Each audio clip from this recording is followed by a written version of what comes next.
दोस्तों आज हम बात करेंगे एक ऐसी समस्या की जो भले ही नजर ना आए लेकिन लाखों करोड़ों लोगों के अंदर की शांति छीन चुकी है और वजह है ओवर थिंकिंग। आपने खुद महसूस किया होगा, दिन भर कुछ ना कुछ सोचते रहना, रात को बिस्तर पर लेटने के बाद भी दिमाग का चलता रहना, ऐसा ख्याल आना जिसका कोई हल ना हो, ना कोई सर ना कोई पैर हो। और कई बार तो हम खुद मान लेते हैं कि हाँ ये सब सोचने का कोई फ़ायदा नहीं है, लेकिन फिर भी हम वही काम करते हैं यानी रुकते नहीं हैं।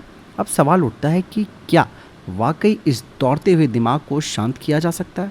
क्या ओवर थिंकिंग से मुक्ति पाना संभव है? इसका जवाब हमें देते हैं प्रेमानंद महाराज जी। उन्होंने कुछ उपाय बताए हैं जिन्हें करने से आपको बड़े फायदे होंगे। पहला, मन को वहां ले जाए जहां शांति है। नाम जप की शक्ति के बारे में उन्होंने कहा है। प्रेमानंद जी महाराज कहते हैं, जो मन आपके बस में नहीं है उसे किसी और चीज पर लगाना चाहिए। जब मन में बार बार बेकार विचार आने लगे, जब आप चाहकर भी उन्हें रोक नहीं पा रहे हो, तो तुरंत कोई मंत्र पकड़ लीजिए, राधे राधे बोलिए, अपने इष्ट देवता का नाम लीजिए या फिर कोई छोटा सा जप, जो भी आपके मन को अच्छा लगे वो करें। ध्यान रखिए, जब आप नाम जपते हैं तब सिर्फ शब्द नहीं दोहराते, आप अपने बिखरे हुए मन को एक जगह बांधते हैं। यही अभ्यास धीरे धीरे आपके मन को स्थिर कर देता है। परिवार के साथ वक्त बिताना चाहिए। अकेलापन ओवर थिंकिंग को बढ़ाता है।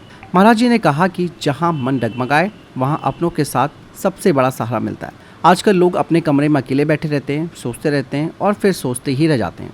लेकिन जब आप अपने परिवार के बीच बैठते हैं, थोड़ी बातें करते हैं, थोड़ी हंसी आती है, तो बोझ अपने आप ही हल्का हो जाता है। आपको अपने परिवार के साथ समय बिताना चाहिए, कभी चाय पीते हुए, कभी हल्की फुल्की बात करते हुए, और ये छोटी छोटी चीज़ें मन को बड़ी राहत देती हैं। प्रेमानंद महाराज जी ने एक बड़ी सुंदर बात कही है, जो बात मन में रह जाए वो भारी बन जाती है।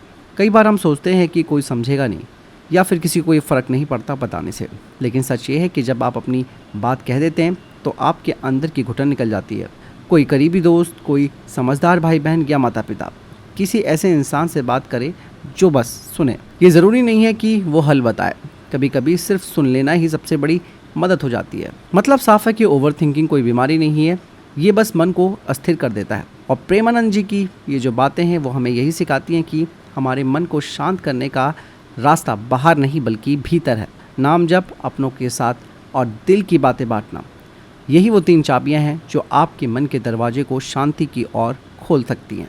अगर आपको ये बातें अच्छी लगी हो तो इसे अपने दोस्तों और परिवार वालों तक ज़रूर पहुंचाइए, क्योंकि क्या पता किसी और का मन भी शांति ढूंढ रहा हो। जय श्री राधे।